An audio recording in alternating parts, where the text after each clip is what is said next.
Vous écoutez Europe 1, il est 8h17. Ils sont en direct dans ce studio. Jean-Pierre Elkabbach, vous recevez ce matin Mehdi Djouma, Premier ministre tunisien. Le tapis rouge pour la Tunisie nouvelle, est-ce qu'elle le mérite? Monsieur le Premier ministre de Tunisie, Mehdi Djouma, bonjour et bienvenue ici. Bonjour Jean-Pierre. C'est gentil à vous de votre part de m'appeler par mon prénom. Cet après-midi, pour la première fois depuis 2011, un Premier ministre tunisien va être reçu à l'Élysée par le président de la République. Vous avez rencontré depuis que vous êtes ici tous les gouvernants, Manuel Valls, Arnaud Montebourg, Laurent Fabius, Claude Barthelone, etc. Et c'était l'après-midi François Hollande. Comment vous trouvez les Français, les dirigeants français? Très bien. J'ai rencontré pas mal de dirigeants. J'étais impressionné par le Premier ministre qui connaissait très bien le dossier tunisien. On a eu des échanges très, très constructifs, très intenses. Est-ce que vous croyez que la France croit à l'évolution et qu'elle croit vraiment à l'évolution démocratique de votre pays, la Tunisie? Je pense, c'est ce que je ressens et objectivement, elle y croit. Et elle veut pousser, elle veut faire réussir cette expérience qui est unique dans la région et qui est pleine d'espoir et de perspectives pour les jeunes. Je pense que l'échec de cette expérience-là ensombrira un peu les horizons pour les jeunes de la région. On a tous intérêt à faire réussir et c'est ce que j'ai trouvé chez les Français. Et est-ce que les Français vous donnent des preuves? Par exemple, votre État n'a plus d'argent, même pour les fonctionnaires, d'après tout ce que je lis. Les millions d'euros promis par François Hollande, est-ce qu'ils vont être débloqués? Et d'autre part, votre dette, est-ce qu'elle va être transformée en investissement, M. Djouma? L'État tunisien dispose encore d'argent. L'État tunisien a un déficit, comme partout. Un déficit qui est important. On travaille sur ce déficit-là. On est en train de lancer des réformes pour le réduire. Donc, on dispose encore de l'argent pour payer nos engagements. La France ne s'est pas engagée à nous donner de l'argent. La France s'est engagée à intensifier la coopération qu'on a ensemble. Et c'est ce qu'on vient chercher ici. C'est pas de l'aide. On vient chercher de la coopération. Vous ne tendez pas la main. C'est un pays souverain qui vient voir un autre pays souverain. C'est ça que vous voulez dire? C'est deux pays souverains qui se tendent la main. Vous êtes un ingénieur, vous étiez dans une filiale de Total, votre famille habite peut-être encore près de Paris. Tous les partis vous ont appelé à un moment donné, après bien des péripéties dramatiques, pour former un gouvernement et vous l'avez composé vous-même en toute liberté et vous n'avez choisi que des noms politiques. Pourquoi ? Parce que la période l'exige aujourd'hui. C'est un gouvernement qui est à égale distance de tous les partis politiques. Les critères sur lesquels j'ai choisi ce gouvernement, c'est la compétence et l'intégrité. Et puis aussi une dimension internationale, parce que je suis conscient que la Tunisie ne peut s'épanouir sans l'économie et ne peut réellement se développer qu'avec une dimension internationale. C'est un pays d'ouverture. La priorité aujourd'hui, c'est le redressement de l'économie pour vous. La priorité, c'est d'offrir le climat propice pour organiser les élections avant la fin de l'année et parmi les environnements à offrir, une économie saine pour garder aussi une paix sociale. Avant la fin de l'année, les élections ou au début de l'année prochaine? On fait tout pour que ça se passe avant la fin de l'année. C'est notre engagement. Les partis qui se sont succédés au pouvoir ont recruté trop de copains et de complices. Et j'ai vu que vos deux mots d'ordre, c'est compétence et le retour au travail. C'est-à-dire qu'on a perdu l'habitude de travailler, peut-être même le goût de travailler en Tunisie? Vous savez, la Tunisie est un pays d'énergie. Les 3 dernières années, on a passé beaucoup d'énergie dans la révolution. Maintenant, cette énergie, il faut la réorienter de nouveau vers le travail pour construire cette nouvelle Tunisie sur des bases beaucoup plus saines. C'est-à-dire en 3 ans, trop de politique a appauvri la Tunisie et a affaibli ou même tué son économie, ou affaibli son économie. Dans un quart d'heure, Mehdi Djouma, vous allez être reçu par Pierre Gattaz avec 60 chefs d'entreprise de Tunisie. Comment vous allez convaincre le MEDEF d'investir chez vous? Le MEDEF est déjà convaincu de la place et des facteurs intrinsèques de la Tunisie. Je vais les convaincre que, de nouveau, l'environnement, les horizons sont dégagés et c'est le moment de se placer pour le rebond. Et vous allez leur dire qu'il y aura moins de grèves intempestives chez vous? Qu'il y aura moins de manifestations pour des hausses de salaire intempestives? C'est ça? Tout à fait, j'y crois.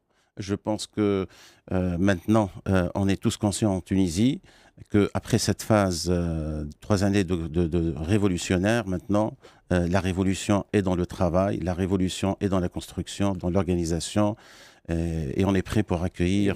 Vous leur offrez la sécurité aussi, parce qu'il y a des problèmes de sécurité intérieure et extérieure. La Libye, par exemple, qui est votre voisine, n'est plus un État. C'est une addition de milices, de bandes de trafiquants d'armes et de terroristes.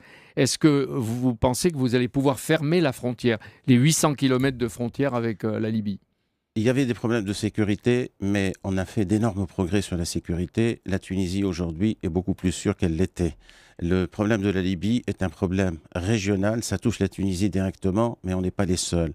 Et on a une coopération excellente avec nos voisins et avec tous les pays amis aussi dans la France pour essayer d'assurer la sécurité de la Tunisie et de trouver une solution. Par exemple, le contrôle de frontières, ça en est une. Donc on travaille beaucoup sur le contrôle de frontières. On a fait par exemple, la progrès. France vous promet ou vous donne les armes dont vous auriez besoin pour lutter contre le terrorisme? Nous avons d'excellents échanges de renseignements et nous travaillons aussi sur les équipements. Il y a des choses qui ont commencé à se faire et là, à l'occasion de cette visite, on a parlé aussi de renforcer cette coopération. Des choses vont bien se développer avec la France sur ce plan-là. Des milliers de jeunes Tunisiens, Mehdi Joma, vont combattre en Syrie. Quels moyens de prévenir leur départ, si vous y arrivez, vous? On a réussi à empêcher pas mal de jeunes de partir en Syrie. Il y a des Tunisiens comme d'autres nationalités là-bas. Nous travaillons avec les pays concernés et nous avons mis en place tout ce qu'il fallait, le dispositif qu'il faut pour essayer de prévenir ce danger qui est un réel danger. Et quand ils reviennent, de la région. vous les identifiez, vous les contrôlez pour qu'ils n'aillent pas agir et prêcher en Europe? Tout à fait. Tous ceux qu'on a identifiés en fait sont sous contrôle et puis on essaye de récupérer ceux qui sont récupérables et les autres ils seront sous contrôle. Avec Jean-Philippe Ballas et Daniel Cohn-Bendit, on disait tout à l'heure que le président palestinien Mahmoud Abbas avait condamné, je cite, le plus odieux des crimes commis contre l'humanité à l'époque moderne, le crime de la Shoah. Est-ce que vous êtes d'accord avec lui? Nous appuyons tout ce qui peut rapprocher les deux peuples vers une solution, tout ce qui peut apaiser la situation. Et nous sommes, vous savez, adeptes depuis longtemps d'une solution négociée dans le respect de la légalité internationale. Les Tunisiens et les Français de confession juive, est-ce qu'ils seront cet été les bienvenus, et peut-être même avant, pour le pèlerinage à Djerba de la synagogue classique, historique de la Griba, et quand ils voudront venir en vacances?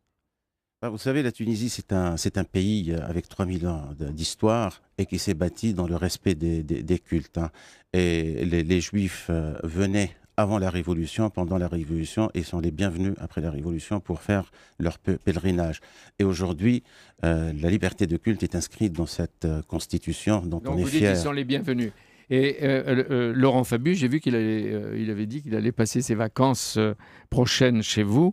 Est-ce qu'il va sortir, lui et le Quai d'Orsay, la Tunisie de la zone rouge d'insécurité? Parce que sur le site du Quai d'Orsay, elle est encore rouge. Nous l'avons évoqué. Ils ont constaté le progrès en termes de sécurité en Tunisie. Vous savez que les Américains ont levé ce warning et nous souhaitons aussi que nos amis français le fassent aussi. Votre pays, Monsieur Joma, connaît donc une impatience sociale, vous en avez parlé, et vous répondez par la priorité à l'économie. Les printemps d'Égypte, de Libye, de Syrie ont tous échoué. La Tunisie reste un exemple fragile. Qu'est-ce qui lui manque pour le succès de la démocratie? Maintenant, on a fait la première étape, qui est la base, la Constitution. Ce qui manque maintenant, c'est d'assurer cette pérennité, c'est de trouver de la croissance, d'offrir aux jeunes les emplois qu'ils demandent, et puis d'ouvrir des perspectives. Je pense qu'il manque peu. Nous comptons sur nous-mêmes, mais nous comptons aussi sur une bonne coopération avec tous les pays amis pour essayer de bâtir cette nouvelle Tunisie. C'est ce que vous allez dire tout à l'heure à François Hollande, sans doute. Vous promettez de ne pas vous présenter aux élections. Vous êtes donc un Premier ministre, pardon de vous le dire, en CDD de 12 à 15 mois. Et après, s'il y a échec, vous retournez chez Total?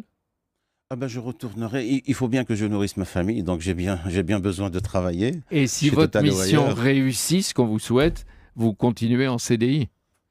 Pour le moment, j'ai un engagement et une mission. Jusqu'à la fin de l'année, il faut bien réussir cette mission. Et puis, ce que j'ai promis, c'est que je souhaiterais quand même revenir, m'occuper de ma famille. Il y a des plaisirs que j'ai perdus. Oui. Ça, c'est ce qu'on dit toujours avant. En tout cas, on dit à la grâce, non pas de Dieu, mais à la grâce des Tunisiennes et des Tunisiens qui ont tous leurs droits, qui sont si exigeants, parce que c'est un peuple qui renvoie les dirigeants qui ne lui plaisent pas. Quand ils disent dégage, ça c'est suivi des faits très vite. Donc il faut réussir. Tout à fait. Donc ce que je dois retenir, c'est pas de prolonger, mais au moins de réussir jusqu'à la fin. Bonne chance. Merci. Merci Jean-Pierre Elkabbach. Votre invité ce matin était Mehdi Joma, Premier ministre tunisien.